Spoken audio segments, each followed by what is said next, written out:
Une mère emmène sa fille aux urgences après un séjour avec son père. Le médecin appelle le 112 en pleurs. Avant de nous plonger dans l'histoire, laissez un commentaire ci-dessous et dites-nous d'où vous regardez. Bonne lecture. Les urgences étaient bondées ce dimanche soir-là. Mais l'état de la petite fille a poussé l'infirmière à la faire passer en priorité. Lily Morgan, 6 ans, se serrait le ventre, les larmes coulant sur son visage tandis que sa mère, Olivia, lui tenait fermement la main. La docteure Jenkins va vous voir tout de suite, dit l'infirmière, la voix tendue, en les menant à la salle d'examen. La docteure Catherine Jenkins entra dans la pièce avec un sourire chaleureux qui masquait son inquiétude. Avec des mains douces, elle examina Lily, posant des questions simples d'une voix apaisante. Mais lorsqu'elle atteignit l'abdomen de Lily, l'enfant grimace vivement. « Ma puce, peux-tu me dire où ça fait le plus mal ?» demanda la docteure Jenkins. « Ici », murmura Lily, en montrant le bas de son ventre. « Ça fait très, très mal. » L'expression de la docteure Jenkins changea subtilement alors qu'elle poursuivait l'examen.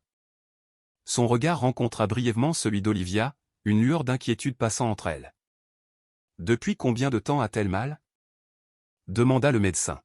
« Depuis hier soir, » expliqua Olivia, la voix légèrement tremblante. Elle vient de rentrer d'un week-end avec son père. J'ai pensé qu'elle était juste fatiguée, mais ce matin, la douleur s'est aggravée et elle a eu de la fièvre. La docteure Jenkins hocha la tête, prenant des notes sur le dossier de Lily. J'aimerais faire quelques examens tout de suite, dit-elle, gardant son calme professionnel. James va vous aider à les commencer. Comme sur commande, une infirmière au visage bienveillant nommée James entra dans la pièce. Salut, Lily, dit-elle avec un doux sourire. J'ai entendu dire que tu ne te sentais pas très bien. Et si je te racontais une histoire pendant que nous te remettons sur pied? Pendant que James distrayait Lily, la docteure Jenkins fit signe à Olivia de sortir un instant. Madame Morgan, quand avez-vous dit que Lily était revenue de chez son père? Hier après-midi. Elle était silencieuse, pas elle-même. Je pensais qu'elle était juste fatiguée du voyage. La voix d'Olivia se brisa. C'était leur premier week-end ensemble depuis que le divorce avait été prononcé. Le juge lui a accordé des droits de visite malgré mes inquiétudes. La docteure Jenkins hocha la tête pensivement. Et Lily a-t-elle mentionné quelque chose d'inhabituel à propos du week-end? Elle n'en a presque pas parlé du tout, ce qui n'est pas son genre.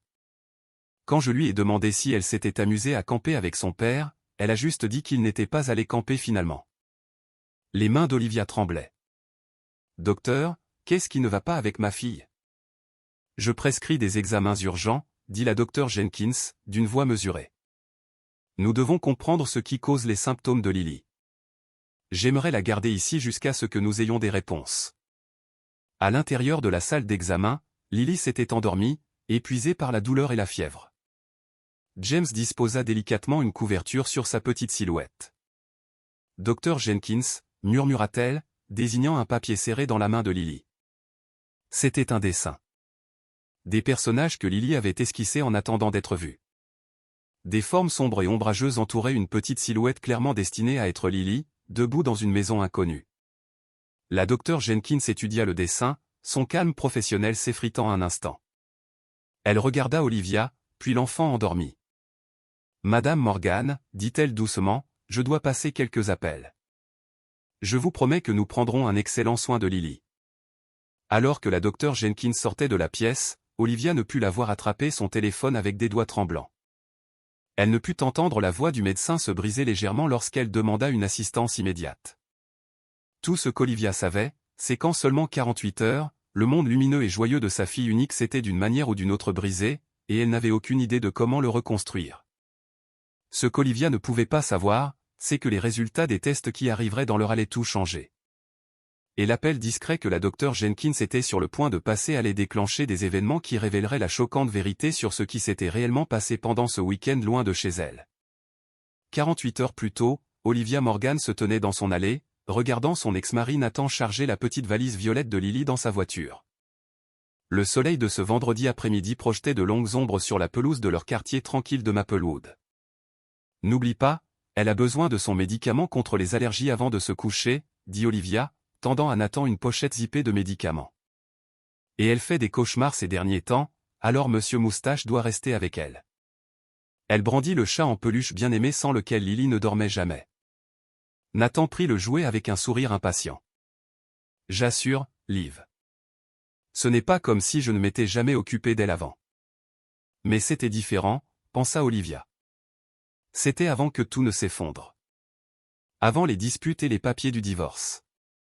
Avant que Nathan ne déménage chez des amis et ne commence à manquer les événements scolaires de Lily. Nous allons camper au lac Pinewood, continua Nathan, vérifiant sa montre.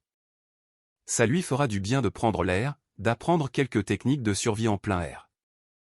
Lily sautillait d'excitation sur le perron, ses couettes blondes ballottaient. Papa dit qu'on va pêcher et les cuisiner sur un vrai feu. Olivia s'agenouilla devant sa fille, arrangeant sa veste. Amuse-toi bien, ma puce.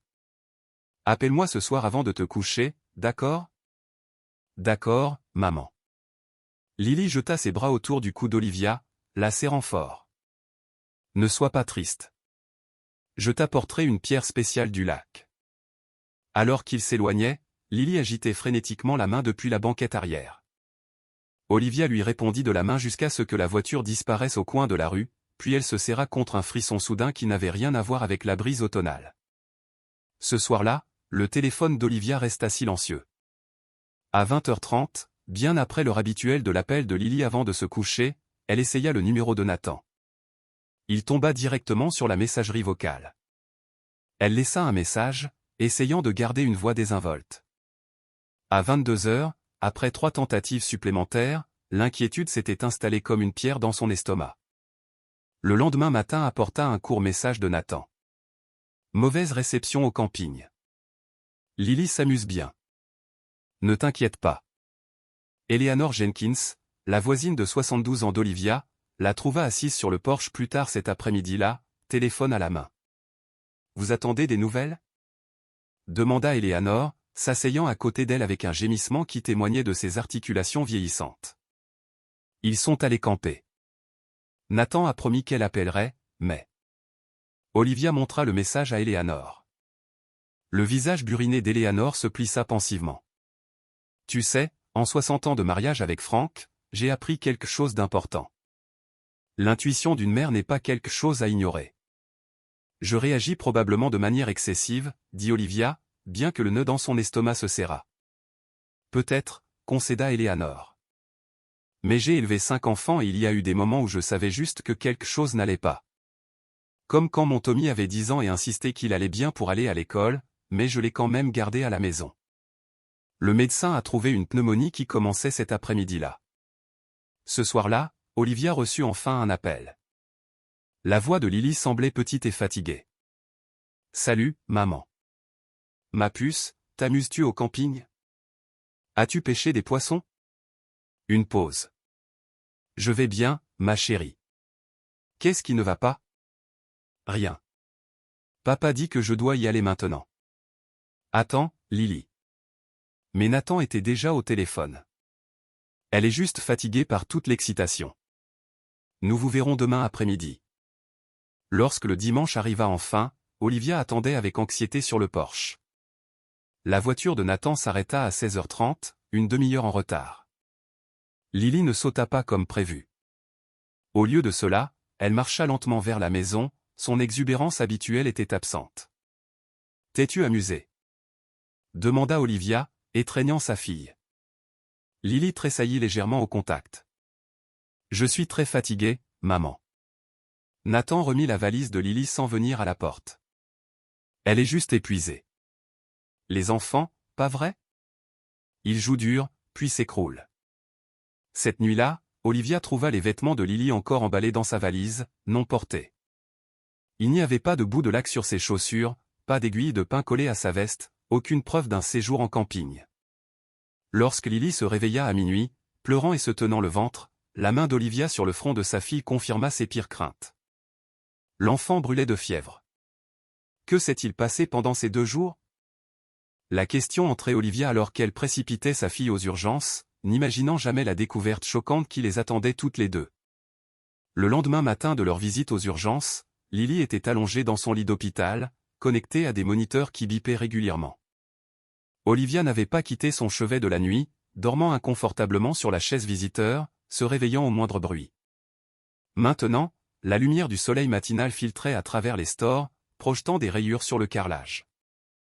La docteure Jenkins entra, une tablette à la main, son expression soigneusement neutre. « Comment va-t-elle ce matin » demanda-t-elle doucement, ne voulant pas réveiller Lily. « Elle a dormi toute la nuit après les analgésiques, » murmura Olivia. « Mais elle a toujours de la fièvre. » La docteure Jenkins hocha la tête, vérifiant le dossier de Lily. Le bilan sanguin préliminaire montre des signes d'inflammation et des valeurs préoccupantes. Nous attendons toujours des résultats d'examen plus complets. Qu'est-ce que cela signifie ? Demanda Olivia, la gorge serrée par l'inquiétude. Cela signifie que nous devons continuer d'enquêter, répondit la docteure Jenkins avec prudence. Lily a-t-elle dit quelque chose de plus sur son week-end ? Avant qu'Olivia ne puisse répondre, Lily s'agita, ses yeux s'ouvrant en papillon. Elle eut l'air désorientée un instant avant de se concentrer sur sa mère. « Bonjour, ma puce, » dit Olivia, écartant les cheveux du front de Lily. « Bonjour, » murmura Lily, puis remarqua la docteure Jenkins. « Suis-je toujours malade ?»« Nous travaillons à te guérir, » dit la docteure Jenkins avec un sourire chaleureux. « Et si nous faisions un petit dessin pendant que ta maman et moi parlions une minute ?» Elle sortit un petit carnet de croquis et des crayons de couleur de la poche de sa blouse, les posant sur le plateau de Lily. Lily prit un crayon bleu et commença à dessiner sans enthousiasme. Dans le couloir, la docteure Jenkins parla à voix basse. « Madame Morgan, j'ai demandé une consultation avec la docteure Rebecca Chen, notre spécialiste de la protection de l'enfance. Elle passera plus tard aujourd'hui. » Le cœur d'Olivia se serra. « Vous pensez que quelque chose est arrivé à Lily pendant ce week-end, n'est-ce pas ? Nous devons explorer toutes les possibilités, » dit doucement la docteure Jenkins. Parfois, les enfants ont du mal à parler d'expériences troublantes, mais ils peuvent s'exprimer par l'art ou le jeu. Lorsqu'elles retournèrent dans la pièce, Lily était intensément concentrée sur son dessin. Olivia jeta un coup d'œil au papier et sentit son sang se glacer. Lily avait dessiné une maison, pas une cabane au bord d'un lac, mais une grande maison avec de nombreuses fenêtres. À l'intérieur, des silhouettes sombres se profilaient, tandis qu'une petite silhouette blonde était assise seule dans ce qui semblait être un coin. « Lily » demanda Olivia avec prudence. « C'est là que tu es allée avec papa ?» Lily hocha la tête sans lever les yeux, ajoutant d'autres silhouettes sombres à son dessin. « Je pensais que vous alliez camper » continua Olivia, essayant de garder sa voix stable. « Papa a dit qu'on allait d'abord chez son ami » dit Lily doucement.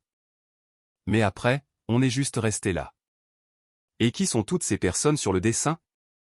demanda la docteure Jenkins, d'un ton conversationnel. Lily haussa les épaules. « Les amis de papa. Ils étaient bruyants et ils m'ont fait boire un truc dégoûtant qui m'a fait mal au ventre. » La docteure Jenkins et Olivia échangèrent un regard lourd d'inquiétude. « Qu'est-ce qu'ils t'ont donné à boire, ma puce ?» demanda Olivia, le cœur battant la chamade. « Je ne sais pas. C'était dans une tasse spéciale. Ils ont dit que ça m'aiderait à dormir parce que j'étais trop bruyante. » Le crayon de Lily passa à une nouvelle feuille de papier. « Je peux dessiner autre chose maintenant ?» Avant que l'une ou l'autre ne puisse répondre, James l'infirmière apparut à la porte. « Docteur Jenkins, les résultats des tests que vous attendiez sont prêts. »« Je reviens tout de suite », assura la docteure Jenkins à Olivia. James restera avec Lily quelques minutes. Dans le couloir, Olivia remarqua une femme les observer, d'une trentaine d'années, vêtue de manière professionnelle, avec des yeux bienveillants et une tablette à la main. Alors que la docteure Jenkins se précipitait vers le poste de soins, la femme s'approcha d'Olivia. « Madame Morgan, je suis la docteure Rebecca Chen, » dit-elle en lui tendant la main. « Je crois comprendre que votre fille ne se sent pas bien. »« Le médecin vous a demandé, » dit Olivia, réalisant subitement. « Vous êtes la spécialiste de la protection de l'enfance. » La docteure Chen hocha la tête. « J'aide les enfants à communiquer sur des expériences difficiles. Est-ce que ça vous conviendrait si je passais un peu de temps avec Lily ?» À ce moment-là, la docteure Jenkins revint, son expression grave alors qu'elle faisait signe à Olivia et à la docteure Chen de la rejoindre dans une petite salle de consultation. Le sérieux dans ses yeux fit battre le cœur d'Olivia. « Le rapport de toxicologie est revenu, » dit doucement la docteure Jenkins. Lily a des traces d'un sédatif sur ordonnance dans son système, un sédatif qu'aucun enfant ne devrait jamais recevoir sans une surveillance médicale stricte. Olivia sentit la pièce tournoyer autour d'elle. Êtes-vous en train de dire que quelqu'un a drogué ma fille? Les regards échangés entre les deux médecins indiquèrent à Olivia que le cauchemar ne faisait que commencer à se dérouler. La salle de consultation semblait trop petite, les lumières fluorescentes trop vives. Olivia s'accrocha au bord de sa chaise alors que la docteure Jenkins expliquait les résultats des tests en termes prudents et mesurés. Le sédatif que nous avons trouvé n'est généralement pas prescrit aux enfants de l'âge de Lily, dit-elle. Il peut provoquer des effets secondaires importants, y compris la douleur abdominale qu'elle ressent. Ce qui est préoccupant, c'est comment ce médicament est entré dans son système. La docteure Chen prenait des notes sur sa tablette, son expression compatissante mais professionnelle. Madame Morgan, Lily a-t-elle mentionné autre chose à propos de ce qu'elle a mangé ou bu pendant le week-end? Olivia secoua la tête, essayant de traiter cette nouvelle information. Elle a juste dit qu'il lui avait donné quelque chose pour la faire dormir. Je ne comprends pas. Pourquoi quelqu'un donnerait-il à un enfant un médicament qui n'a pas été prescrit? C'est ce que nous devons découvrir, répondit doucement la docteure Chen. Avec votre permission, j'aimerais parler avec Lily en utilisant des techniques spécialisées conçues pour les enfants de son âge. Nous utilisons l'art, la narration et le jeu pour les aider à communiquer des expériences pour lesquelles ils n'auraient pas les mots. Olivia acquiesça d'un air engourdi. Bien sûr, tout ce qui peut aider. Pendant que la docteure Chen travaille avec Lily, j'aimerais discuter des prochaines étapes, dit la docteure Jenkins. J'ai contacté le détective Michael Parker de l'unité des victimes spéciales. Il est spécialisé dans les cas impliquant des enfants. La police? Murmura Olivia, la réalité de la situation la frappant de plein fouet. C'est vraiment en train d'arriver, n'est-ce pas? La docteure Jenkins tendit la main sur la table, touchant brièvement celle d'Olivia. Nous n'avons pas encore toutes les réponses, mais ce que nous savons, c'est que Lily a reçu une substance contrôlée sans autorisation médicale. Nous devons comprendre comment et pourquoi. Lorsqu'elles retournèrent dans la chambre de Lily, elles trouvèrent James assis avec elle, l'aidant à construire une petite tour avec des abaisse-langues. Lily leva les yeux, son visage s'éclaircissant légèrement à la vue de sa mère. « Regarde ce que nous avons fait, maman, dit-elle, désignant la structure bancale. C'est merveilleux, ma puce, dit Olivia, forçant un sourire. Voici la docteure Chen. Elle aimerait jouer à des jeux avec toi pendant que je parle un peu plus avec la docteure Jenkins. Ça te conviendrait? Lily étudia pensivement la docteure Chen avant d'acquiescer. Aimez-vous dessiner? Je suis en train de faire un livre d'images. J'adore dessiner, répondit chaleureusement la docteure Chen.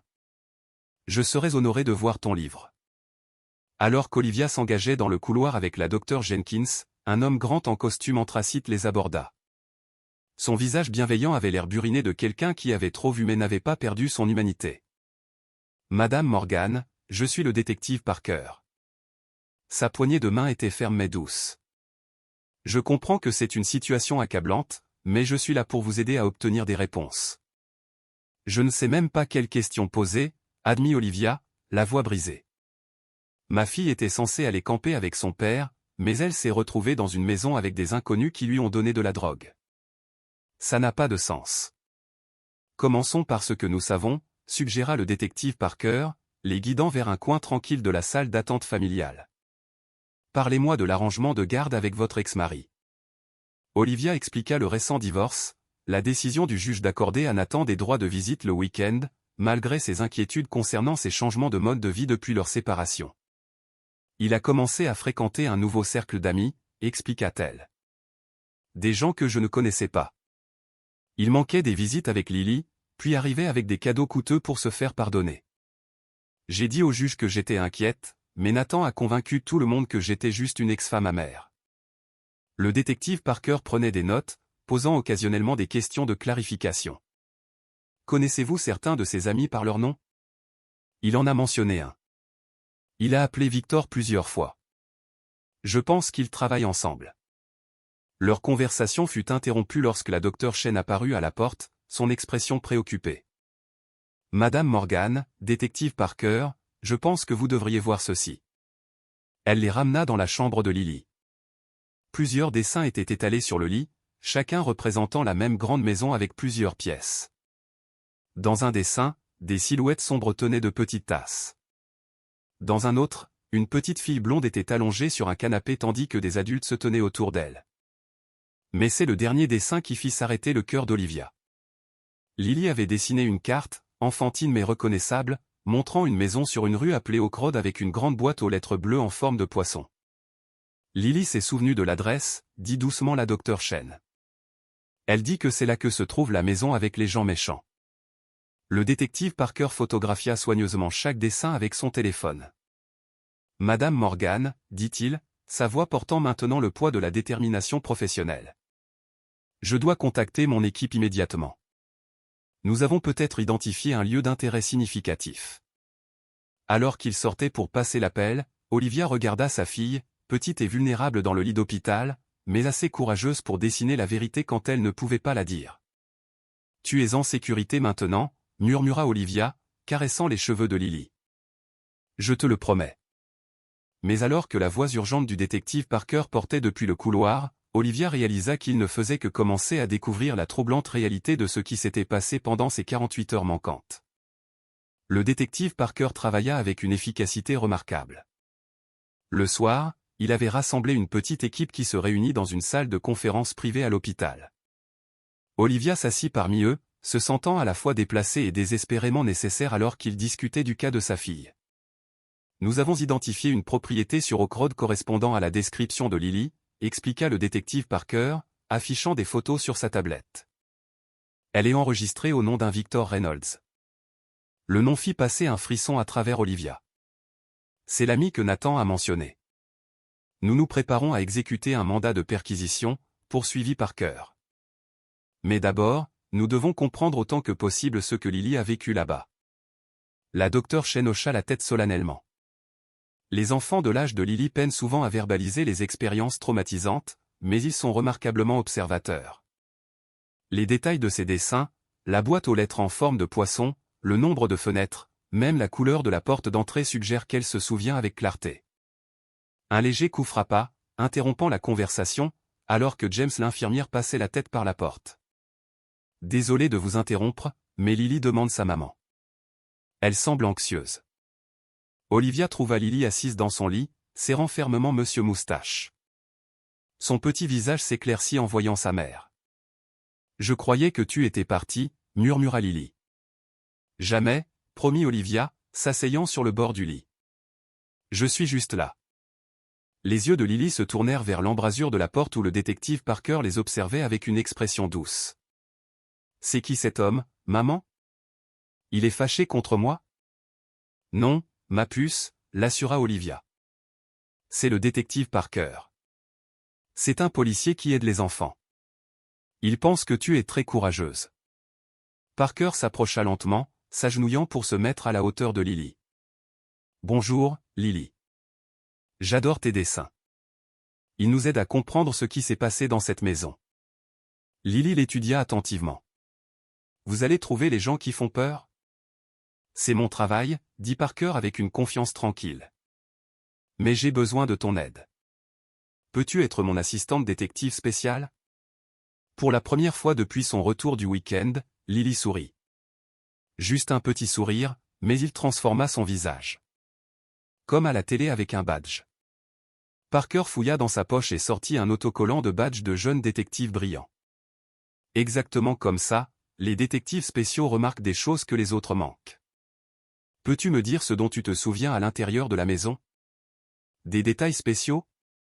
Le front de Lily se plissa de concentration. Il y avait un grand tableau de bateau dans le couloir et la cuisine avait des comptoirs scintillants. L'homme qui possède la maison, celui que papa appelait Vic, il avait une montre qui brillait dans le noir. Parker échangea un regard significatif avec Olivia en prenant des notes. « Tu es une excellente observatrice, détective Lily. » Plus tard, alors que Lily s'endormait, Parker montra à Olivia une annonce immobilière qu'il avait trouvée sur son téléphone. Là, visible en arrière-plan d'une photo, se trouvait un grand tableau maritime accroché dans un couloir. « Elle était vraiment là », murmura Olivia, la voix brisée. « Nous aurons des équipes de recherche sur la propriété dans l'heure, promit Parker. Quoi qu'il s'y soit passé, nous allons le découvrir. Alors que la nuit tombait sur l'hôpital, Olivia tenait la main de sa fille endormie, observant le va-et-vient de sa poitrine. Dehors, des véhicules de police se dirigeaient silencieusement vers Oak Road, où des réponses attendaient dans une maison avec une boîte aux lettres en forme de poisson bleu.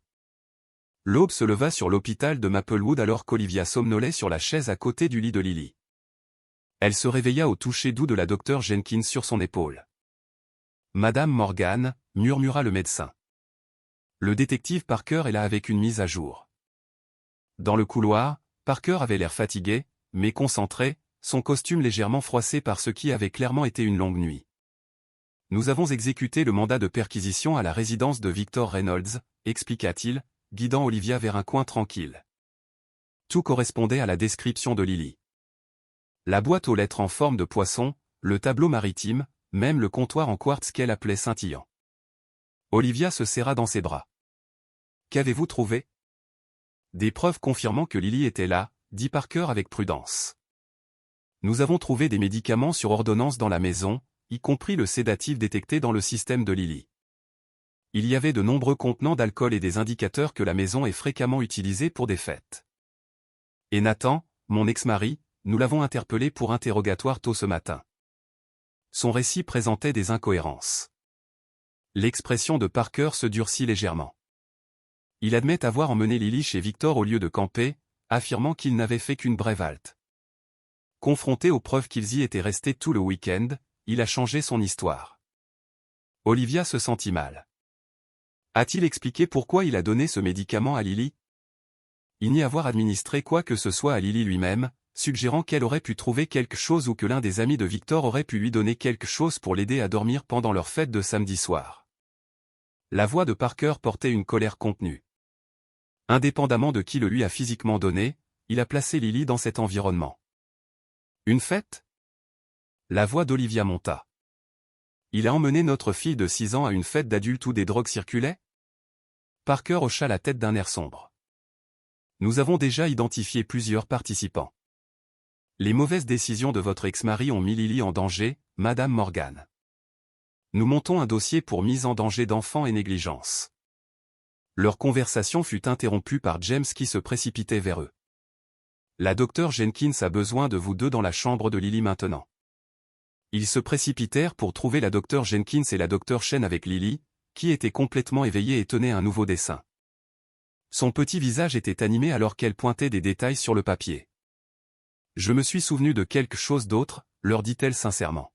« La dame qui fait peur avec les cheveux roux, c'est elle qui m'a donné la boisson dégoûtante.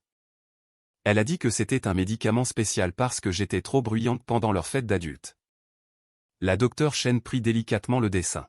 « Lily, c'est très utile. Peux-tu nous dire autre chose sur cette dame? » Papa l'appelait Sam, dit Lily, se concentrant intensément. Elle avait des boucles d'oreilles scintillantes et un tatouage comme ça. Elle montra son poignet. Olivia sentit le sol tanguer sous elle. « Samantha, ma Samantha. » Parker la regarda brusquement. « Vous connaissez cette personne? » Samantha Wells, ma meilleure amie depuis l'université. La voix d'Olivia semblait distante à ses propres oreilles. Elle m'a aidé à traverser tout le divorce. Elle garde Lily parfois quand je travaille tard. La trahison frappa Olivia comme un coup physique. Non seulement Nathan avait mis leur fille en danger, mais Samantha, l'amie en qui elle avait le plus confiance, avait été là, participant. « J'ai besoin d'une description et de ses coordonnées, » dit Parker, son carnet prêt. Alors qu'Olivia fournissait machinalement les détails sur Samantha, elle observait Lily, discutant plus confortablement avec la docteure Chen, la résilience de l'enfant étant à la fois déchirante et inspirante. « Nous trouverons toutes les personnes impliquées, » promit Parker doucement. Il ne s'agit plus seulement de Nathan. Pour Olivia, le monde avait de nouveau basculé. Le cercle de confiance qu'elle avait construit autour de sa fille avait été brisé non seulement par son ex-mari mais par quelqu'un qu'elle considérait comme de la famille. « Que se passe-t-il maintenant ?» demanda-t-elle, sa voix plus ferme qu'elle ne le ressentait. « Maintenant, » dit Parker avec une détermination tranquille.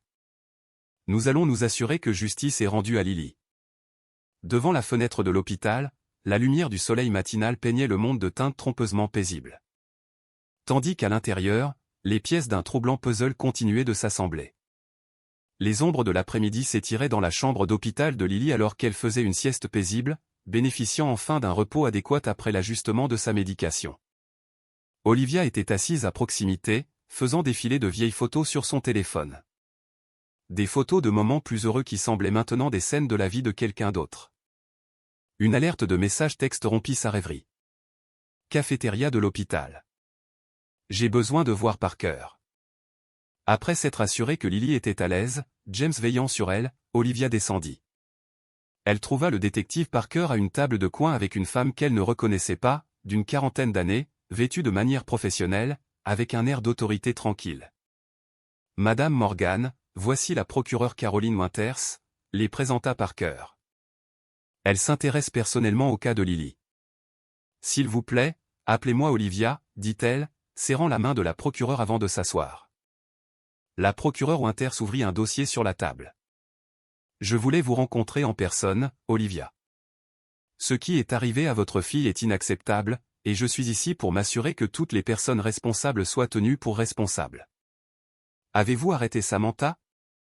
Demanda Olivia, la trahison de son ancienne amie étant encore une plaie fraîche.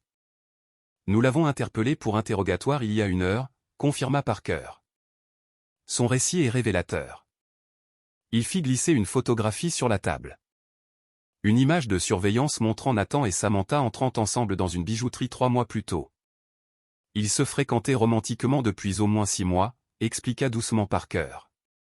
Depuis avant que votre divorce ne soit prononcé. La révélation frappa Olivia comme un coup de poing à l'estomac. Elle était mon épaule pour pleurer pendant tout le divorce. Elle savait tout. Toutes mes craintes concernant les changements de mode de vie de Nathan. J'ai peur qu'il y ait plus, dit la procureure Winters. Samantha a confirmé que Victor Reynolds organise régulièrement des fêtes où les médicaments sur ordonnance sont partagés à des fins récréatives. Elle admet avoir donné à Lily ce qu'elle a appelé une infime dose de sédatif parce que l'enfant était contrarié et pleurait pour vous. Les mains d'Olivia tremblaient. Comment ont-ils pu? Certaines personnes compartimentent leurs actions pour éviter d'affronter les conséquences, dit Parker. Samantha affirme qu'elle pensait que cela aiderait juste Lily à dormir malgré le bruit de la fête. Elle n'a pas tenu compte des implications médicales pour un enfant. Ce n'est pas une excuse, ajouta fermement la procureure Winters. C'est un crime grave. Nous accusons Nathan et Samantha de mise en danger d'enfants, et Victor Reynolds fait face à de multiples accusations liées à la distribution de médicaments sur ordonnance.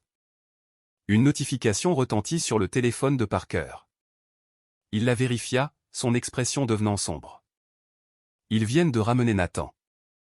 L'équipe de preuve a trouvé des messages textes entre lui et Victor discutant d'amener Lily à la fête. Il semble que Victor faisait pression sur Nathan pour qu'il prouve son engagement envers le groupe en l'amenant. La voix de Parker se tendit d'une colère contenue. Nathan essayait d'impressionner ses nouveaux amis aux dépens de sa fille. Olivia sentit un étrange calme s'installer en elle, le genre qui vient lorsque le choc se transforme en résolution. Que se passe-t-il ensuite? Demanda-t-elle. L'avocat de Nathan essaie déjà de négocier, répondit la procureure Winters. Il offre des informations sur l'opération de Victor en échange de clémence. Et Samantha, elle coopère pleinement, affirmant qu'elle n'avait pas compris le danger. L'expression de la procureure Winters s'adoucit légèrement. Pour ce que ça vaut, elle semble sincèrement repentante maintenant qu'elle comprend les conséquences médicales de ses actions. Olivia se leva brusquement. Je dois retourner voir Lily. Bien sûr, dit Parker, se levant également. Il y a une dernière chose que vous devriez savoir. Nous avons trouvé des preuves que ce n'était pas la première fête d'enfants chez Victor. Il pourrait y avoir d'autres victimes. Cela figea Olivia. D'autres enfants? La procureure Winters hocha la tête solennellement. Nous enquêtons sur plusieurs familles maintenant. La bravoure de votre fille à décrire ce qui s'est passé pourrait aider à protéger d'autres enfants, Olivia. Alors qu'Olivia retournait dans la chambre de Lily, son esprit tourbillonnait de révélations. La trahison de Nathan, elle s'y attendait.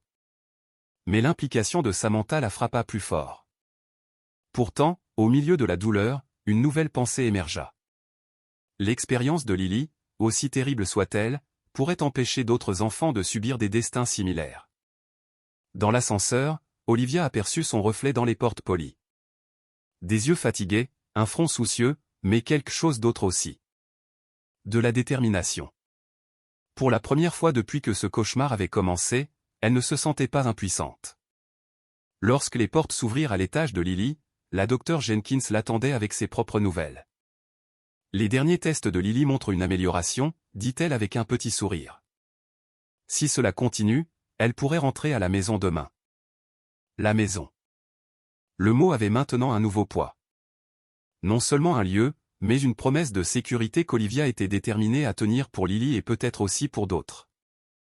La lumière dorée du matin filtrait dans la cuisine d'Olivia alors qu'elle préparait le petit déjeuner préféré de Lily, des crêpes en forme de cœur avec des yeux de fraise et un sourire de myrtille. 3 jours s'étaient écoulés depuis la sortie de l'hôpital de Lily, et l'établissement d'un sentiment de normalité était devenu la mission d'Olivia. Ça sent merveilleusement bon, dit une voix chaleureuse depuis l'embrasure de la porte. Eleanor Jenkins, la mère de la docteure Jenkins et voisine d'Olivia, se tenait là avec une petite plante en pot dans ses mains burinées. À 72 ans, Eleanor rayonnait de la force tranquille que confèrent des décennies d'expérience de vie. Je me suis dit que votre rebord de fenêtre aurait besoin de couleur, dit-elle, posant la violette sur le comptoir. Comment va notre courageuse petite fille ce matin? Mieux, dit Olivia, retournant une crêpe. Elle a dormi toute la nuit sans cauchemar pour la première fois. Eleanor hocha la tête d'un air approbateur. Les enfants sont remarquablement résilients lorsqu'ils se sentent en sécurité et aimés. Le bruit de petits pas trottinant dans les escaliers annonça l'arrivée de Lily. Elle apparut dans l'embrasure de la porte dans son pyjama préféré à motif d'étoiles, Monsieur Moustache serré contre sa poitrine. « Bonjour, mon rayon de soleil », appela Olivia joyeusement. « Bonjour, maman. »« Salut, mademoiselle Eleanor. » Lily grimpa sur une chaise de cuisine, ses yeux s'illuminant à la vue des crêpes. Elles ont des visages. Le petit déjeuner devrait toujours vous sourire, dit Eleanor avec un clin d'œil. Pendant qu'elle mangeait, Olivia remarqua à quel point Lily semblait plus animée ce matin, discutant du livre que la docteure Chen lui avait donné, un journal spécial où elle pouvait dessiner ses sentiments quand les mots semblaient trop difficiles. Le petit déjeuner paisible fut interrompu par le téléphone d'Olivia qui sonna. Le numéro du détective Parker. « Je devrais prendre ça, dit-elle, se dirigeant vers le salon. « Eleanor, ça vous dérangerait? » Nous allons nettoyer ces plats, l'assura Eleanor, engageant déjà Lily dans une conversation sur la violette. « Bonjour, détective, répondit Olivia. « Bonjour, Olivia. Je voulais vous informer avant que vous ne la preniez ailleurs. L'audience préliminaire de Nathan est prévue pour la semaine prochaine. Le procureur pousse pour qu'il n'y ait pas de caution compte tenu de la gravité des accusations. » Olivia baissa la voix. « Et Samantha ? » Elle a coopéré en profondeur. Son témoignage a mené à 3 arrestations supplémentaires liées au réseau de distribution de médicaments sur ordonnance de Victor. Parker marqua une pause. « Elle demande à vous parler. »« Je ne suis pas prête pour ça, » dit fermement Olivia. « C'est tout à fait compréhensible. Vous n'êtes aucunement obligé. » Le ton de Parker changea légèrement. « Il y a autre chose. L'enquête a identifié 2 autres enfants qui étaient présents à différentes fêtes chez Victor. Nous aimerions que la docteure Chen reparle à Lily, spécifiquement pour savoir si elle a vu d'autres enfants là-bas. » Olivia jeta un coup d'œil vers la cuisine où Lily gloussait alors qu'Eleanor lui apprenait à bien arroser la violette. « Je ne veux pas la faire revivre cela, dit-elle doucement. Je comprends. La docteure Chen a suggéré d'amener son chien de thérapie, Buddy, pour que la conversation ressemble plus à un jeu qu'à un interrogatoire. Cela pourrait en fait être une guérison pour Lily d'aider d'autres enfants. » Après avoir accepté d'y réfléchir, Olivia retourna dans la cuisine pour trouver Eleanor montrant à Lily comment presser des fleurs de violette fanées entre du papier ciré. « Elles resteront jolies pour toujours comme ça, » expliqua Eleanor. « Comme des souvenirs ?» demanda Lily. « Les bons, oui, » sourit Eleanor. « Les souvenirs difficiles, on en tire des leçons, puis on les laisse s'estomper. » La sagesse de cet échange simple frappa profondément Olivia. Elle regarda sa fille, concentrée, engagée, guérissant, et prit une décision. « Lily, dit-elle doucement. La docteure Chen pourrait venir nous rendre visite avec son chien spécial, Buddy. Tu aimerais ça? » Les yeux de Lily s'écarquillèrent. « Un vrai chien de thérapie comme dans mon livre de l'hôpital? » Le même. Elle pense que tu pourrais aider d'autres enfants qui pourraient avoir eu peur comme toi. Lily considéra cela avec un sérieux surprenant pour une enfant de 6 ans. Je pourrais leur montrer mon journal de courage et leur dire que les mauvaises émotions deviennent plus petites. Eleanor rencontra le regard d'Olivia au-dessus de la tête de Lily, lui donnant un signe de tête approbateur. Plus tard cet après-midi-là, alors que Lily faisait la sieste avec Monsieur Moustache, Olivia s'assit sur le porche avec Eleanor, regardant les feuilles danser sur la pelouse. « Catherine, la docteure Jenkins m'a dit ce qui s'était passé », dit Eleanor doucement. « Vous faites un travail remarquable pour protéger cet enfant. J'ai toujours l'impression de l'avoir trahi, » admit Olivia. « Je savais que quelque chose n'allait pas avec Nathan, mais je n'aurais jamais imaginé. »« On ne peut pas prédire l'inimaginable, » dit fermement Eleanor. « Ce qui compte, c'est ce que vous faites maintenant. Créer de la sécurité, bâtir la confiance, la laisser guérir. » Comme si elle était invoquée par leur conversation, le téléphone d'Olivia sonna avec un message texte de la docteure Chen confirmant sa visite avec Buddy le lendemain. Le chemin à parcourir restait incertain. Audience judiciaire, témoignages, aider Lily à traiter son expérience. Mais assise là, sous le soleil d'automne, Olivia ressentit quelque chose d'inattendu, de l'espoir. Leur maison était devenue un refuge, non seulement de sécurité, mais de guérison. Ce qu'aucune d'elles ne pouvait savoir, c'est que la visite du lendemain allait révéler une connexion qui changerait entièrement le cours de l'enquête. Le soleil de l'après-midi projetait de longues ombres dans le salon d'Olivia alors que la docteure Chen était assise en tailleur sur le sol avec Lily. Entre elles étaient éparpillés des dessins et un golden retriever nommé Buddy, qui reposait attentivement sa tête sur le genou de Lily. La présence douce du chien de thérapie avait immédiatement mis Lily à l'aise. « Tu es une excellente artiste, » dit la docteure Chen, admirant le dernier dessin de Lily, une représentation détaillée de la maison de Victor vue de l'extérieur. Te souviens-tu s'il y avait d'autres enfants à la maison quand tu y étais? Lily caressa pensivement Buddy. Il y avait un petit garçon samedi matin. Il était dans la cuisine avec sa maman. Elle attrapa un crayon vert. Il avait des lunettes comme ça et un t-shirt de super-héros. La docteure Chen garda sa voix désinvolte. Te souviens-tu de son nom? Je crois que c'était Max, dit Lily, ajoutant une petite silhouette à son dessin. Il avait l'air triste, aussi. De sa position près de la fenêtre, Olivia observa le doux interrogatoire se dérouler. La docteure Chen avait une capacité remarquable à aider Lily à partager des souvenirs difficiles sans la retraumatiser. « As-tu parlé à Max ?» demanda la docteure Chen. Lily hocha la tête. « Un petit peu. Il a dit qu'il venait souvent à la maison quand sa maman rendait visite à son ami spécial. » Elle leva les yeux brusquement. « Max va bien ?» Lui non plus ne se sentait pas bien. La docteure Chen échangea un regard significatif avec Olivia. « Nous allons nous assurer que Max va bien, tout comme nous t'aidons. » La séance continua pendant une autre demi-heure avant que la docteure Chen ne rassemble ses affaires tandis que Lily emmenait Buddy dans le jardin, sous la surveillance d'Eleanor. « C'est significatif, » dit doucement la docteure Chen à Olivia. La description de Lily correspond à Maxwell Thompson, 7 ans. Sa mère, Jennifer, a été identifiée sur des photos de la maison de Victor, mais elle a nié que son fils ait jamais été présent. Le cœur d'Olivia se serra pour l'enfant inconnu. Que se passe-t-il maintenant? Le détective Parker fera un suivi avec Jennifer Thompson immédiatement, répondit la docteure Chen. Le témoignage de Lily pourrait être crucial pour que Maxwell reçoive l'aide dont il pourrait avoir besoin. Après le départ de la docteure Chen, Olivia essaya de se concentrer sur la préparation du dîner, mais son esprit revenait sans cesse à l'autre enfant. Max, avec ses lunettes et son t-shirt de super-héros.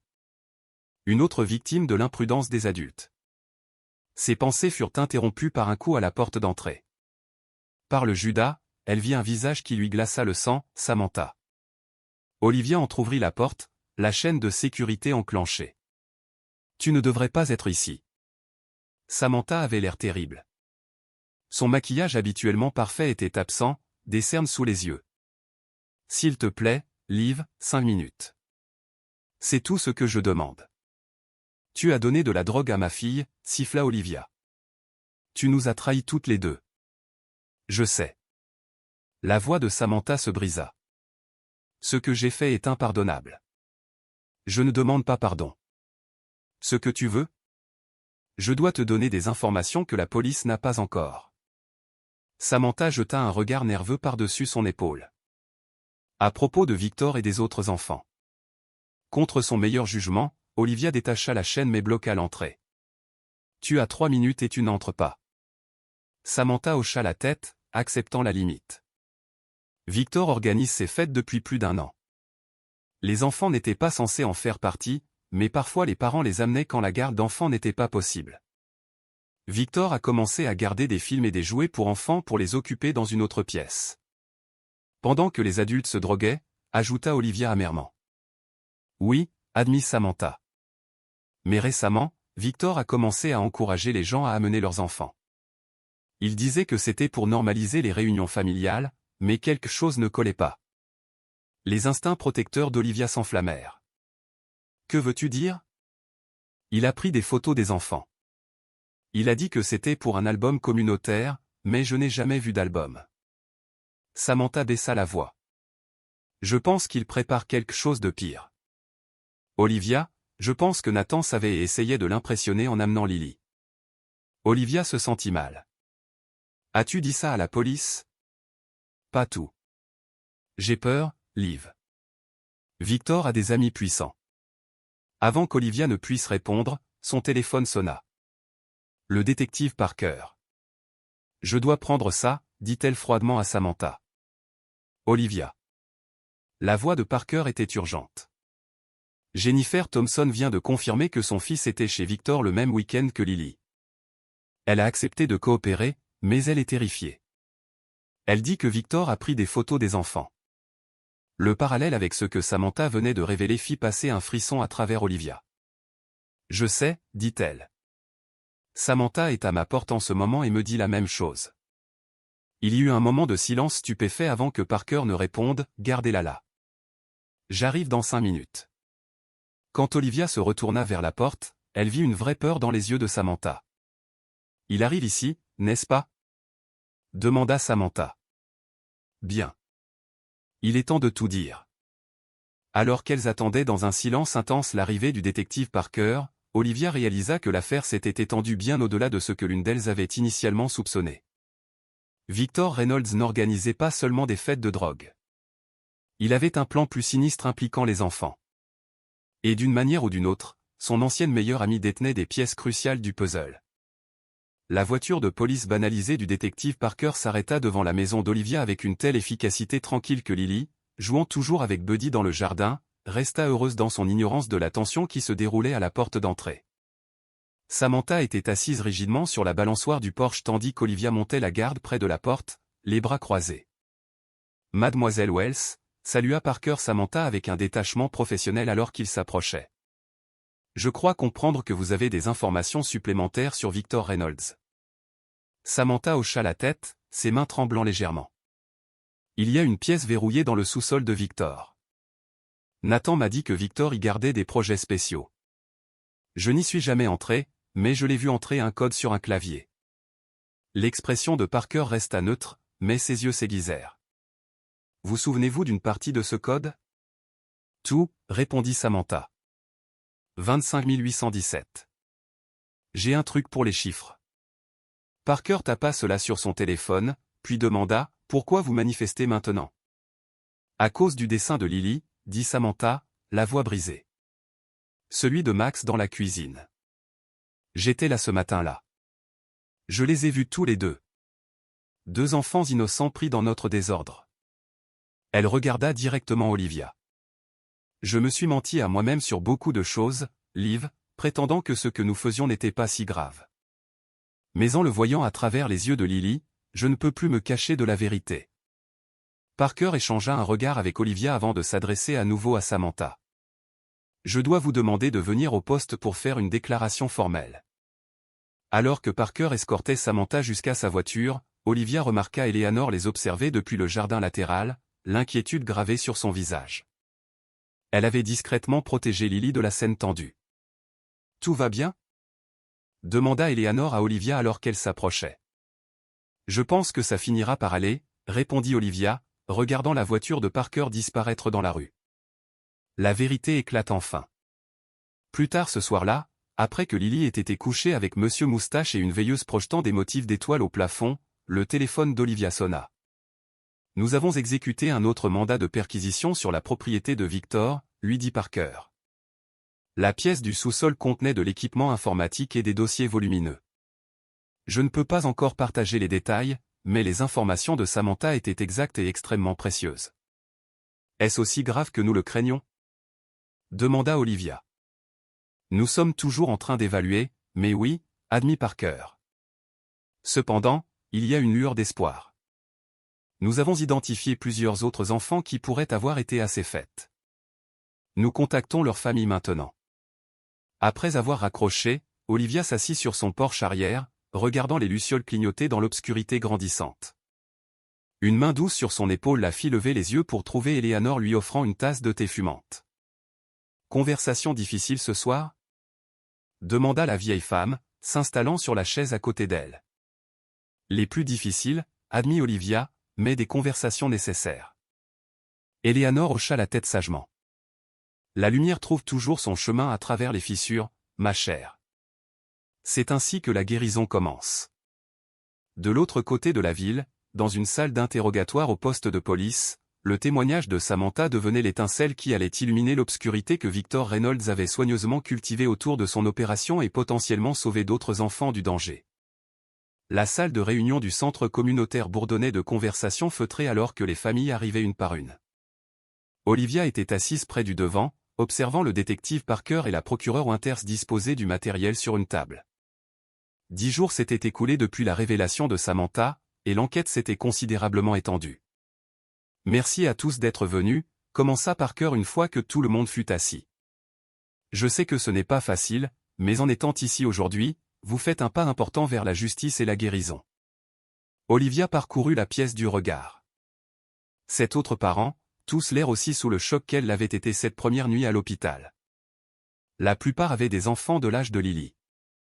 Assise légèrement à l'écart se trouvait Jennifer Thompson, la mère de Max, qui fit à Olivia un signe de tête hésitant de reconnaissance. Comme vous le savez, continua la procureure Winters, Victor Reynolds a été arrêté avec plusieurs associés. Les preuves récupérées à son domicile nous ont aidé à identifier 13 enfants qui ont potentiellement été exposés à des situations dangereuses chez lui. Un murmure collectif traversa la pièce.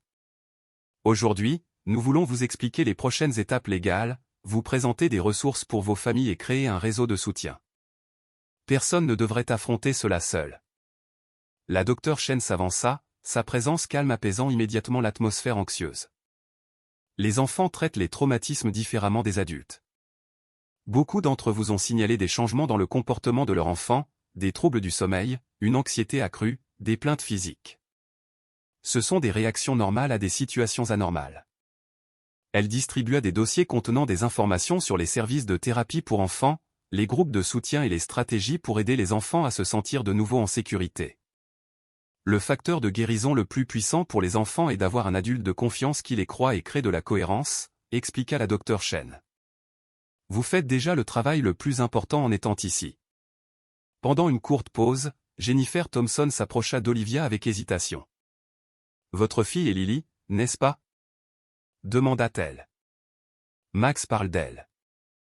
Il dit qu'elle était gentille avec lui ce matin-là dans cette maison. Olivia hocha la tête.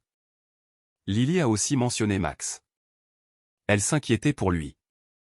Les yeux de Jennifer se remplirent de larmes. Je me sens tellement coupable. Je n'avais aucune idée de ce qui se passait lors de ces rassemblements. Victor sortait avec ma sœur. Je pensais que ce n'étaient que des adultes qui prenaient un verre. Nous avons tous fait confiance aux mauvaises personnes, dit doucement Olivia. Alors que la réunion continuait, Parker expliqua comment les procédures légales se dérouleraient. Le cas de Victor ira probablement en procès. Nathan Morgan et Samantha Wells ont tous deux accepté des accords de plaidoyer en échange de leurs témoignages. Leur coopération a été instrumentale dans la construction de notre dossier. Ensuite, alors que les gens s'attardaient pour parler avec les différents professionnels, Eleanor apparut aux côtés d'Olivia. Bien que non directement impliquée, elle avait conduit Olivia à la réunion et attendu patiemment. « Comment allez-vous » demanda-t-elle. « Mieux que ce à quoi je m'attendais, » admit Olivia. « Il y a quelque chose de puissant à ne pas être seul dans tout ça. Eleanor hocha la tête sagement. Les communautés guérissent ensemble. Il en a toujours été ainsi. Alors qu'elle se préparait à partir, Jennifer s'approcha à nouveau, cette fois avec une proposition.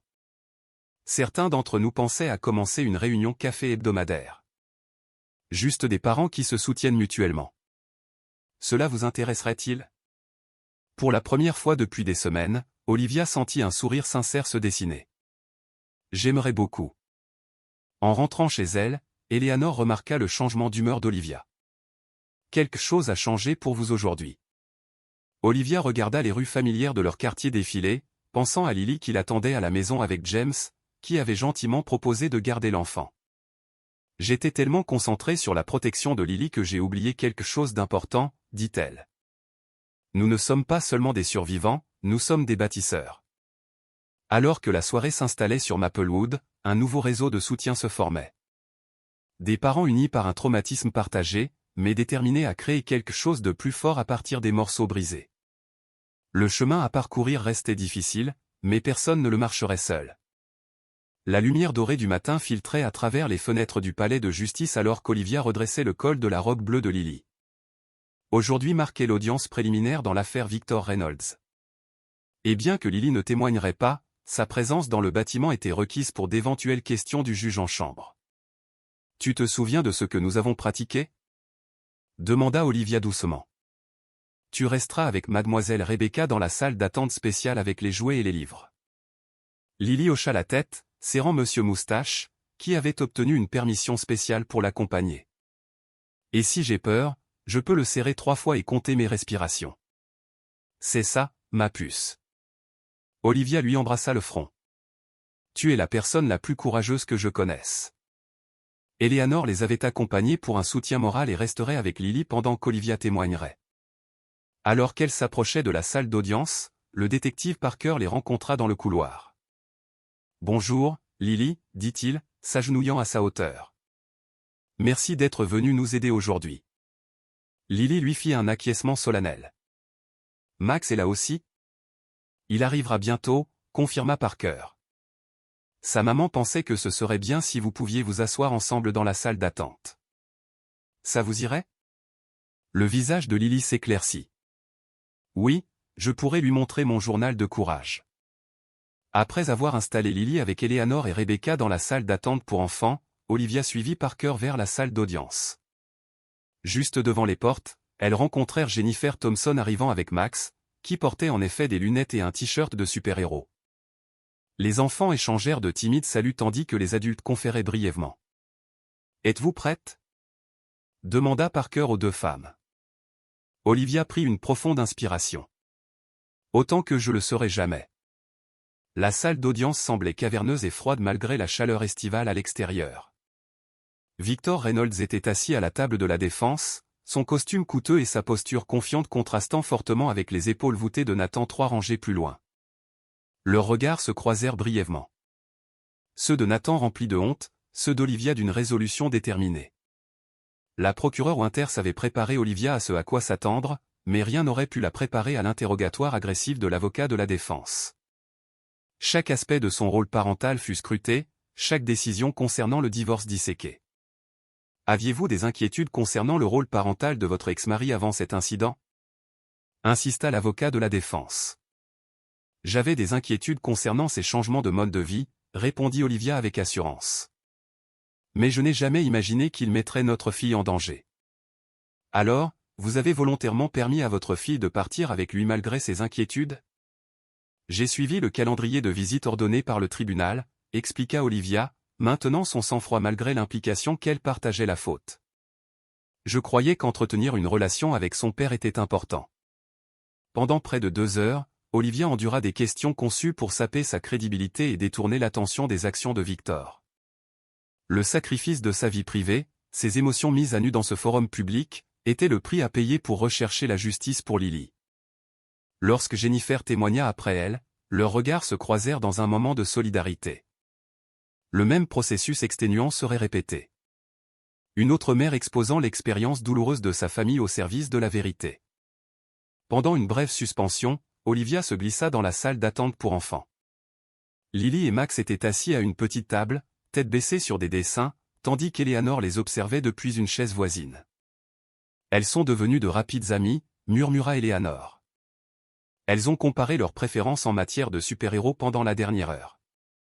La vue de Lily, engagée, souriante, guérissant, fortifia Olivia pour le reste de l'audience. Quand elle retourna dans la salle d'audience, elle remarqua Nathan la regardant avec une expression illisible. La décision du juge arriva tard dans l'après-midi. Victor Reynolds serait jugé pour de multiples accusations graves. La caution fut refusée en raison du risque de fuite et du danger potentiel pour la communauté. Alors qu'elles rangeaient leurs affaires pour partir, la procureure Winters s'approcha avec des nouvelles. Les preuves d'aujourd'hui étaient convaincantes, dit-elle.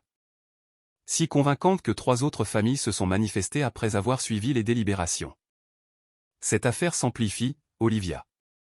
Ce que vous avez fait aujourd'hui, ce que vous avez sacrifié, ça compte. Devant le palais de justice, les feuilles d'automne tourbillonnaient dans la brise alors que Lily et Max se disaient au revoir, promettant de se revoir au groupe de thérapie pour enfants plus tard dans la semaine. J'ai été utile aujourd'hui, maman ? Demanda Lily alors qu'elle se dirigeait vers la voiture. Olivia serra la main de sa fille. Plus que tu ne peux l'imaginer, ma puce. Plus que tu ne peux l'imaginer. Les semaines qui suivirent l'audience préliminaire apportèrent un nouveau rythme étrange à la vie d'Olivia et Lily.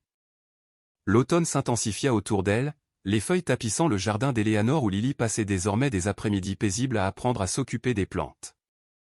2 mois s'étaient écoulés depuis cette nuit fatidique à l'hôpital. Et tandis que les procédures légales continuaient leur lente progression, la guérison avait commencé à prendre racine de manière inattendue. Ce samedi matin particulier, Olivia regardait depuis la fenêtre de la cuisine d'Eleanor sa fille tasser délicatement la terre autour d'un petit bulbe, suivant les douces instructions de la vieille femme. Les tulipes dorment pendant l'hiver, expliquait Eleanor, rassemblant des forces sous terre. Puis, quand le printemps arrive, surprise, elles éclatent en de belles couleurs. Comme un super-héros avec une identité secrète, suggéra Lily, son imagination se connectant comme toujours à ses personnages de bande dessinée bien aimés. Eleanor gloussa. Exactement comme ça. La sonnette interrompit les observations d'Olivia. Ouvrant la porte d'entrée, elle trouva le détective Parker sur le porche, son expression plus détendue qu'elle ne l'avait jamais vue. Bonne nouvelle, dit-il sans préambule. Victor Reynolds a accepté un accord de plaidoyer. Un soulagement submergea Olivia. Donc, il n'y aura pas de procès ? Pas pour Victor. Il risque une peine de prison significative, mais sa coopération signifie que les enfants n'auront pas à témoigner. Parker entra à l'invitation d'Olivia. Son témoignage a mené à 3 arrestations supplémentaires, des personnes plus haut placées dans le réseau de distribution de médicaments sur ordonnance. Et Nathan ? Demanda Olivia doucement. Sa sentence est prévue pour lundi. L'accord de plaidoyer inclut des cours de parentalité obligatoires, des conseils psychologiques et des visites supervisées uniquement si et quand le tribunal de la famille le juge approprié. Olivia traita cette information en silence. La question du rôle éventuel de Nathan dans la vie de Lily restait compliquée. Bien qu'elle ne puisse pas imaginer lui faire confiance à nouveau, elle reconnaissait également que rompre définitivement la relation père-fille avait ses propres conséquences. Il y a autre chose, continua Parker. Jennifer Thompson a appelé ce matin. Elle organise une petite réunion demain, juste les familles impliquées dans l'affaire, une sorte de célébration de la clôture. Elle espérait spécifiquement que Lily et Max pourraient passer du temps ensemble. À travers la fenêtre, Olivia voyait Lily rire alors qu'elle arrosait accidentellement Eleanor avec le tuyau d'arrosage. Le son, si naturel, si insouciant, avait été absent depuis trop longtemps. Je pense que nous aimerions ça, décida-t-elle. Ce soir-là, après que Lily ait été couchée, Olivia s'assit sur sa balançoire de porche avec une tasse de thé, revoyant le dernier rapport de la Dr. Chen sur les progrès de Lily. Les cauchemars avaient considérablement diminué, et Lily avait commencé à parler plus ouvertement de ses sentiments pendant les séances de thérapie. « Ça vous dérange si je me joins à vous ?» demanda Eleanor, apparaissant avec sa propre tasse fumante. « Je vous en prie », répondit Olivia, lui faisant de la place sur la balançoire. Elles restèrent un instant dans un silence confortable, écoutant le vent bruisser à travers les arbres. « Lily m'a demandé quelque chose d'intéressant aujourd'hui, » dit finalement Eleanor. Elle voulait savoir si les mauvaises personnes peuvent redevenir bonnes. Le cœur d'Olivia se serra. Qu'est-ce que vous lui avez dit? J'ai dit que les gens sont comme des jardins. Parfois ils se remplissent de mauvaises herbes et demandent beaucoup de travail. Certains choisissent de faire ce travail difficile et d'autres non. Eleanor sirota pensivement son thé. Elle pensait à son père. Je ne sais pas si Nathan peut changer, admit Olivia. Moi non plus, dit Eleanor doucement. Mais je pense que c'est remarquable que Lily ait encore de la place dans son cœur pour se poser la question. Plus tard cette nuit-là, incapable de dormir, Olivia se retrouva assise sur le bord du lit de Lily, observant le calme va-et-vient de la poitrine de sa fille. Monsieur Moustache était serré fermement dans un bras, tandis que son autre main était ouverte, comme si elle cherchait quelque chose, même en dormant. Le lendemain apporterait le rassemblement des familles, des gens liés par des circonstances difficiles, mais avançant ensemble. Lundi apporterait la sentence de Nathan et un autre pas vers la résolution. L'avenir au-delà restait non écrit. Alors qu'Olivia quittait silencieusement la pièce, elle remarqua le dernier dessin de Lily sur la table de nuit. Il montrait un jardin avec des fleurs de toutes tailles et de toutes couleurs. Certaines entièrement épanouies, d'autres juste en train d'émerger du sol. Dans le coin, de l'écriture s'améliorant de Lily, elle avait écrit « Chacun grandit à son propre rythme ». À la veille de tant de changements, dans ce moment de calme, Olivia trouva une paix inattendue dans la sagesse de sa fille. Le jardin du centre communautaire bourdonnait d'une joie prudente alors que les familles se rassemblaient sous une canopée de feuilles d'automne. Des enfants se poursuivaient autour de panneaux faits à la main qui disaient « Guérir ensemble et devenir plus fort ». Tandis que les parents échangeaient des regards entendus, la compréhension tacite d'une expérience partagée les connectait. Lily et Max étaient devenus inséparables, leur amitié forgée dans une récupération mutuelle. Ils étaient assis à une petite table de pique-nique, tête baissée sur un jeu de société, éclatant occasionnellement de rires joyeux qui arrachaient des sourires aux adultes qui les observaient. « C'est remarquable, » dit Jennifer, rejoignant Olivia près de la table de rafraîchissement. Il y a 2 mois, Max parlait à peine. Maintenant, regardez-le. Olivia hocha la tête, observant sa fille expliquer avec assurance les règles du jeu à un autre enfant qui s'était approché. Ils nous apprennent la résilience. Leur conversation fut interrompue par l'arrivée du détective Parker. Il se fraya un chemin à travers le rassemblement avec détermination, s'arrêtant pour échanger quelques mots avec la procureure Winters avant d'approcher Olivia et Jennifer. « Je suis désolé d'apporter des affaires à cette célébration, dit-il doucement. Mais il y a un développement que vous devriez connaître. » Il les guida vers un coin tranquille du jardin, à l'écart des oreilles curieuses. Nathan Morgan a demandé à faire une déclaration lors de sa sentence demain, spécifiquement adressée à vous deux et aux autres parents. L'expression de Jennifer se durcit. Qu'est-ce qu'il pourrait bien avoir à dire? Il prétend avoir des informations sur d'autres enfants qui pourraient avoir été exposés à des situations similaires via le réseau de Victor, des familles que nous n'avons pas encore identifiées. Olivia sentit son cœur battre la chamade. Pourquoi attendre jusqu'à maintenant? Pourquoi ne pas partager cela pendant l'enquête? Son avocat dit qu'il craignait des accusations supplémentaires, expliqua Parker. L'accord de plaidoyer est finalisé, donc il n'y a aucun avantage légal à cette divulgation. Il semble que ce soit un remords sincère. Le poids de cette révélation s'abattit sur elles alors qu'elles regardaient leurs enfants jouer, en sécurité maintenant, mais avec la connaissance que d'autres pourraient ne pas l'être. « De quoi avez-vous besoin de nous ?» demanda finalement Olivia. « Votre présence à la sentence est volontaire », les assura Parker. Mais Nathan a spécifiquement demandé si vous seriez prête à l'écouter. Jennifer et Olivia échangèrent des regards, une communication tacite passant entre elles. Nous serons là, décida Jennifer, Olivia acquiesçant.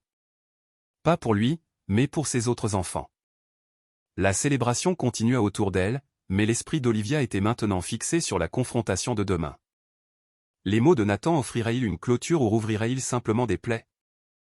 Quelles informations pourrait-il éventuellement fournir qui justifieraient le mal déjà fait? Alors que la soirée approchait, les familles commencèrent à partir avec des étreintes chaleureuses et des promesses de rester en contact. Lily et Max exécutèrent une poignée de main secrète élaborée avant de se séparer. Leur lien un témoignage de la capacité des enfants à se connecter même après un traumatisme. Sur le chemin du retour, Lily serra une petite plante en pot, un cadeau de Jennifer. Max dit que si nous en prenons soin tout l'hiver, elle aura de belles fleurs au printemps, expliqua-t-elle sincèrement. Cela demande de la patience et de la constance, nota Olivia, jetant un coup d'œil à sa fille dans le rétroviseur. Lily hocha la tête sérieusement. Je peux le faire maintenant. La docteure Chen dit, j'acquiers d'excellentes compétences d'adaptation. Cette nuit-là, alors qu'Olivia se préparait au défi émotionnel à venir, elle trouva de la force dans la sagesse simple de sa fille, patience, constance et l'anticipation pleine d'espoir de quelque chose de beau émergeant d'une saison difficile. Le lendemain apporterait une confrontation nécessaire, non seulement avec Nathan, mais avec la vérité douloureuse que l'histoire de leur famille faisait partie d'un modèle plus large qui continuait d'affecter d'autres personnes. La soirée semblait lourde d'anticipation, mais aussi de sens. La salle d'audience se tut alors que Nathan Morgan se levait pour lire sa déclaration. 6 mois s'étaient écoulés depuis ce week-end fatidique où Lily était rentrée chez elle changée. Maintenant, en ce matin d'hiver, Olivia était assise aux côtés de Jennifer et des autres parents, unis dans leur quête de clôture. « Ce que j'ai fait est impardonnable », commença Nathan. Sa voix dépouillée de son ancienne confiance. « J'ai mis ma fille en danger pour impressionner des gens qui ne se souciaient pas de son bien-être. J'ai trahi la confiance la plus sacrée. » Il expliqua comment le réseau de Victor s'étendait au-delà de leur communauté, révélant des lieux et des noms qui poussèrent le détective Parker à quitter discrètement la salle d'audience pour passer des appels urgents. « Je ne peux pas annuler le mal que j'ai causé, » conclut Nathan. « Mais peut-être que cette information peut empêcher d'autres enfants de souffrir. » Le juge prononça une sentence qui équilibrait la justice et la réhabilitation. Les visites supervisées ne seraient envisagées qu'après une thérapie intensive et des cours de parentalité. Devant le palais de justice, des flocons de neige tombaient doucement autour d'elle alors qu'Olivia et Jennifer marchaient ensemble. « C'est enfin fini, » dit Jennifer doucement. « L'affaire l'est, » acquiesça Olivia. Mais la guérison continue. Le printemps arriva avec une grâce inattendue. Dans le jardin d'Eleanor, Lily s'agenouilla près du parterre de tulipes où, des mois plus tôt, elle avait planté des bulbes. Du jour au lendemain, les premières pousses vertes avaient traversé le sol. « Regarde, maman » appela-t-elle avec excitation. Elles avaient pensé à pousser. Olivia sourit à l'émerveillement de sa fille. Les mois passés avaient apporté des changements remarquables. Les cauchemars de Lily avaient cessé. Ses séances de thérapie se concentraient désormais sur le renforcement plutôt que sur le traitement du traumatisme. Le groupe de soutien des parents s'était étendu pour aider d'autres familles en crise, Olivia assumant un rôle de leadership aux côtés de Jennifer. Le plus surprenant fut la résilience de Lily. Elle abordait la vie avec une curiosité et une joie renouvelées, ses expériences la façonnant mais ne la définissant pas. Tout grandit à son propre rythme, leur rappela Eleanor, observant le jardin s'éveiller, même la guérison. Alors que la lumière du soleil de l'après-midi baignait le jardin en éveil, Olivia regarda sa fille toucher délicatement les jeunes pousses vertes. Les mêmes mains qui avaient dessiné des images qui mirent la vérité en lumière. Le même esprit qui avait trouvé du courage dans l'obscurité. « Nous avons passé l'hiver, » dit Lily, faisant écho à la leçon d'Eleanor des mois précédents. « Oui, » acquiesça Olivia, serrant sa fille contre elle. « Tout comme tes tulipes, nous rassemblions des forces tout du long. »